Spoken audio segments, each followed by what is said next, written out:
This is a presentation of a presentation originally given by Stefen of Ecclesiastica Gnostica. I think it's one of his best lectures ever.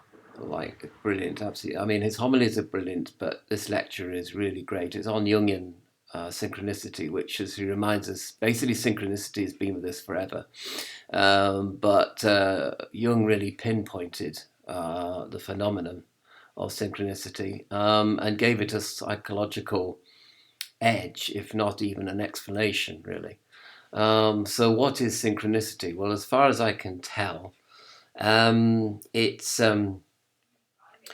when two events occur simultaneously or very simultaneously that apparently have no causal connection. So that you have event A and you have event B, and A does not cause B and B does not cause A. So they're completely independent of each other. And yet, the first incident A, can often impart information about incident B through an interpretive process, whereby the person, the observer, observing these two instances, these two occurrences, draws meaning from B, which is sort of something which happens.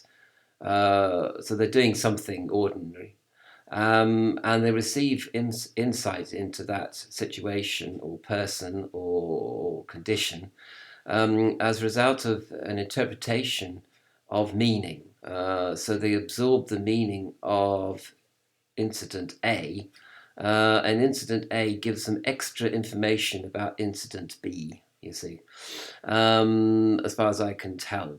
So, for example, there's something, he gives an example of himself, Stefen, writing a book about tarot, and he's writing a chapter on the hermit, and somebody comes to his door dressed very much like a hermit, and that person just decided to put on this strange robe in the middle of a hot August day in California.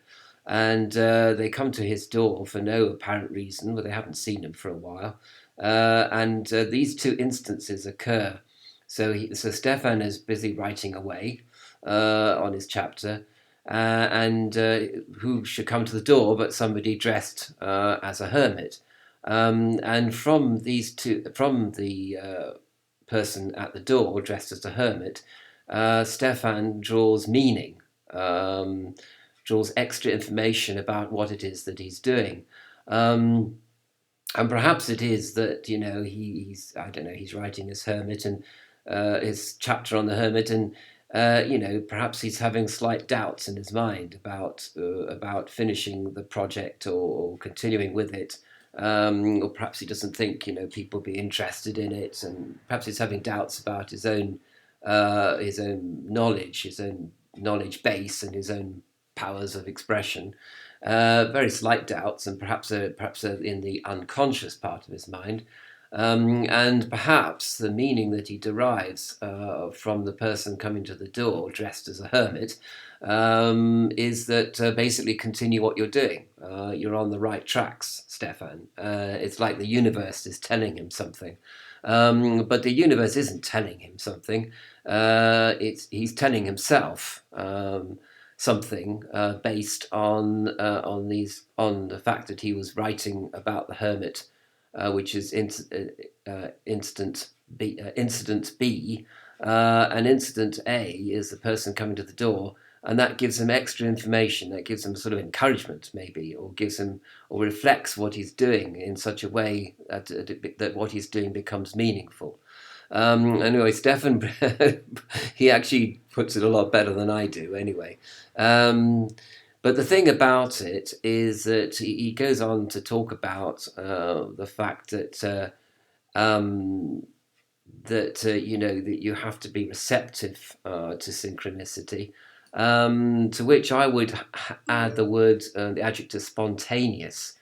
So you're sort of minding your own business. I mean, there's Stefen. He's writing away at his writing desk in his study. and he doesn't know whether he's receptive to synchronicity or not. Obviously, some part of him is, but he's focused. His consciousness is focused on the task at hand, and he's not thinking about asking. He's not praying for guidance. He's not. He's not. He's just getting on with the job. And the doorbell rings, and he goes to the window where he can observe who it is ringing the bell, and it's this guy that he hasn't seen for months, dressed very much like a hermit. So, it's he's well when it happens, when he sees this the person standing at the door, it sort of has an eureka moment, I suppose, a sort of like an epiphany, a little mini epiphany. Like, gosh, this person's dressed like the hermit, and I'm writing about the hermit. Hey, what gives? And because I suppose we human beings are so wrapped up in causality, that a part of his mind, a very primitive part of his mind, thinks that somehow he has caused the person to come to his door. And indeed, the person apparently admitted that he had no idea why he had put the cloak on and why he had come to see Stefen on that particular hot August day, a very uncomfortable garb to be wearing in a hot August day in California. And the guy just sort of decided to get up one day and A, go to see Stefen, and B, put this cloak on. So it could be, in fact, as what I call, Stefen identifies, cyclical change, evolutionary change, synchronistic, transformational change. He identifies that in another lecture on alchemy, actually, which I'll have to come back to. But maybe there's such a thing as called transmittable change. And it could be that the person actually picked up on the web of weird that Stefen was writing this chapter on the hermit. He didn't know anything about the project on the tarot, by the way. So he couldn't have worked anything out. He just spontaneously acted in a certain way, and Stefen spontaneously was receptive to the meaning of that occurrence. Given that it happened immediately or similar or in a similar time frame to his sitting at his desk writing about the hermit and the tarot card. And so he talks about receptivity to synchronicity, but I think it's entirely spontaneous. I mean, your unconscious may be receptive to an upcoming synchronistic event, but I don't think A, you could consciously be aware of it, or B, you could press a few psychic buttons, as it were, or pull a few universal levers, and synchronicity actually just happens, because that would make it causal. And the whole point of it is that it's completely acausal. But of course, Stefen goes on. He also reminds people the fact that people thought that the gods sent you a sign. So hundreds of years ago, it would be interpreted that a god had sent this person to the door of Stefen in order to encourage Stefen to go on with his project. So the god actually sent the person to Stefen's door as Stefen was writing about the hermit. So there's your causal link. If you like, God or the gods or spirits or angels or whatever, that is the causal link. That's what causes A to happen in concurrence with B. It's the God actually creating it, the universe trying to tell you something about what you should be doing in life.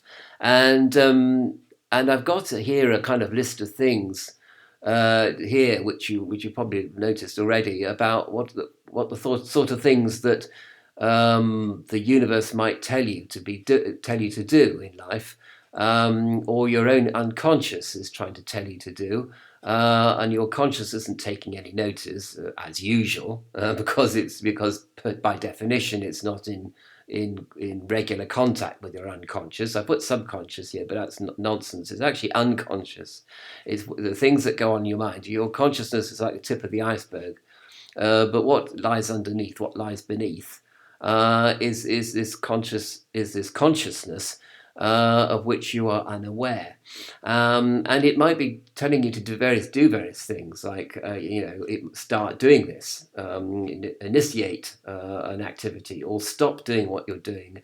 And I've got here a whole list of things which your unconscious might be urging you to do, and you wouldn't normally. You wouldn't normally decide to do any of these things because you don't have enough information. I mean, one of the problems, as you know, about making a decision is that none of us ever have enough information on which to base our decision. And that's why we make the wrong decision, because we just don't have enough information. Or we have the wrong information, or we misinterpret information consciously. But according to synchronistic theory, your unconscious, is scanning the universe, is scanning perhaps a little bit of the future, and is telling you to do various things, but it can't tell you directly to do these things. It has to create a synchronistic event, which you interpret in a certain way. So, for example, you're doing a certain activity, activity A, which you should not be doing. Okay, you should be stopping that, or reversing direction altogether. So the only way the unconscious can communicate with you is fabricate, as it were, in quotation marks, a condition or situation or person B to pop up in your consciousness that you interpret in a way, and that interpretation causes you to stop what you're doing, because what you're doing is wrong or dangerous or harmful in some way. But it could be any one of these any one of these items. It could be, you must do more of what you're doing. It's good. And that's how you interpret the synchronistic event. But there again, the unconscious seems to be a causal link, because it's the unconscious that's scanning the future, the sort of immediate future, or even the future, and trying to communicate to you in the best way, in the only way it knows how to do, which is to cause a synchronistic event to happen, which hopefully the conscious mind interprets in a certain way. Of course, there's no guarantee that that will happen. It might be that you misinterpret the synchronistic event, and in fact, you don't take any notice of what the unconscious is trying to tell you, or what the gods are trying to tell you, or an angel's trying to tell you, or anything like that. In fact, the Bible is littered with people that ignore God, God's advice, and suffer the consequences of that, of their ignorance, as it were. And then I also had this kind of thing, whereby it brings your subconscious or unconscious, which is a better word, sort of in alignment with you at that particular instant. But the point about it is it's the acausality, and I think the point about Jung is, he said, look, we don't need gods, or we don't need a causal factor. It's simply that you are going along your life, acting in a certain way, where you come across a certain situation or condition or person or whatever, and you don't know what to make of it all. And then a synchronistic event happens, which kind of gives you extra bits of information that you need to know about the situation that you find yourself in, whether you should stop, carry on, continue, reverse direction, whatever. And I think it's incredibly powerful. But in the old days, human beings want to find, they want to seek out causality and explanation for everything, and they always have done. But Jung is saying, hold on, you don't actually need it. You don't need an explanation. You just have something happen in your life which prompts you to do something or to stop doing something. And that's you literally park it there. You you don't overanalyze about this. You just go with your interpretation, which of course relies on intuition. It relies on you taking the hunch, as it right, taking the, you imagine at a party, and you're talking about somebody and somebody kicks you under the table. Stop saying that, But you might ignore that. You might say, "What did you kick me under the table for?" I was doing all right. I'm talking to this person. Oh dear, you're putting your foot in it all the time. Please stop. But you might ignore that person giving you a bit of a kick under the table.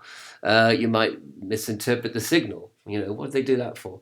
So your unconscious may, you may interpret things that happen synchronistically in a certain way, which is neither right nor wrong, but perhaps has certain consequences. In which case, the synchronistic event is not going to be of much value. You're going to say, "Well, that didn't help me." You know, I had a synchronistic event and I interpreted it in a certain way, but the consequences were still unfavorable to me. And so you might sort of actually ignore. And perhaps there's a lot of synchronistic events happening which we are A, ignoring altogether, or B, not interpreting in the right way, in inverted commas, and that probably means that we more or less disregard the value of the synchronistic event. But when a synchronistic event happens, and it's a big thing, it's a big decision to make, a decision you already made, and you're having sort of unconscious doubts about that decision, then the unconscious, then you have a synchronistic event which you interpret in a certain way, which perhaps has favorable consequences in your life. But the idea, and as far as the Gnosticism is concerned, it could be that in heaven, everything is synchronistic. I mean, there is no causality at all. And this is a connection with Gnosticism, that in this world we are governed by causality and change, or certainly causality. You can't, even if, normally A causes B in a linear way, but it's possible that B causes A in a non-linear way. But we're talking about something entirely different. We're talking about living in a dimension, perhaps a heavenly dimension, as it were, where everything is synchronistic. You've got various rivers of activity, or rivers of things happening, and none of them have any causal connection with each other at all. It'd be kind of a freaky place to live, actually. You kind of, if you didn't know better, you'd think you'd be in hell, really, because you can't cause anything to happen, and nothing can cause anything to happen to you. Everything is just happening at the same time, and everything is happening synchronicity. So in a way, you have to rely on your ability to interpret synchronistic events in a certain way, in order to get from one end of heaven to the other. If you can imagine such a scenario, that you can't affect anything, okay? You can only interpret everything that's happening around you in a way that enables you to do what you want to do, if that can be said of a place where there is no more will at all. There is no free will. Everything is just synchronistic. And but I suppose in that kind of, you're so kind of chilled out, you don't really care what the consequence is. And indeed, in a transcendental realm, what does what is a consequence? There's no linear time. So there's no you can't affect anything, and nothing can affect you.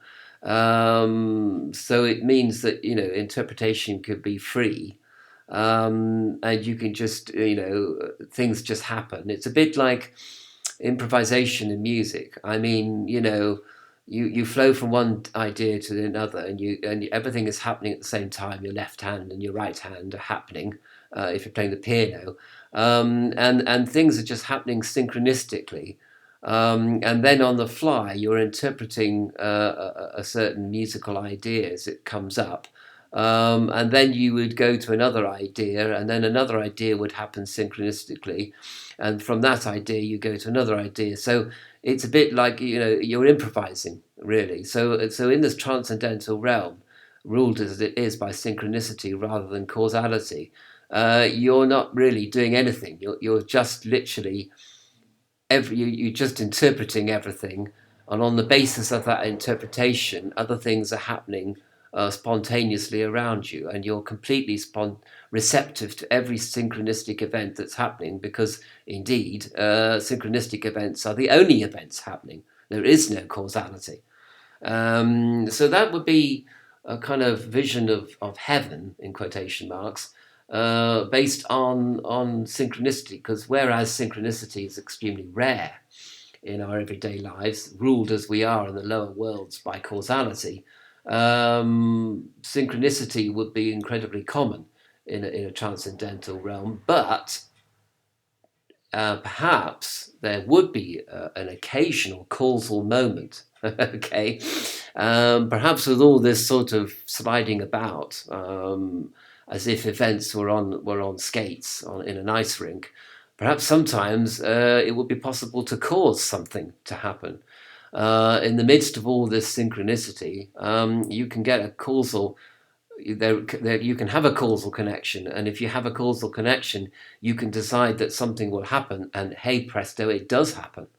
But it would be an extremely rare event, so rare in fact that if one thinks of God as being this synchronistic event in a realm of synchronicity, the very odd occasion when God could cause something to happen, and causality would prevail for an instant, then a whole universe would be born. Okay, and in fact, that is how the universe or the cosmos that we know was in fact born. It was a very, very rare event of causality in the midst of an ocean of synchronicity and acausality. So I've gone really from talking about synchronicity to talking about Gnosticism, talking about the Gnostic heaven, talking about God, and talking about the creation of the entire world, the entire cosmos. So what does this actually mean? I think every time a synchronistic event happens to you or me, we may we may interpret it in a certain way, which may or may not be the right way. We don't know. We can't say. It depends on an evaluation of consequence, which is also another interpretation or evaluation. But anyway, at any rate, what we can see is a glimpse of how it will be in heaven, where every event will be a synchronistic event, as if they're parallel streams of events happening all at the same time. And you're going in every direction at the same time as well, because there is no causality, there is no A or B or A, there is no path, there is just a sort of endless stream of data that has no connection, one stream with the other. And sometimes we can have a glimpse of this incredible place when we experience synchronicity in our own lives.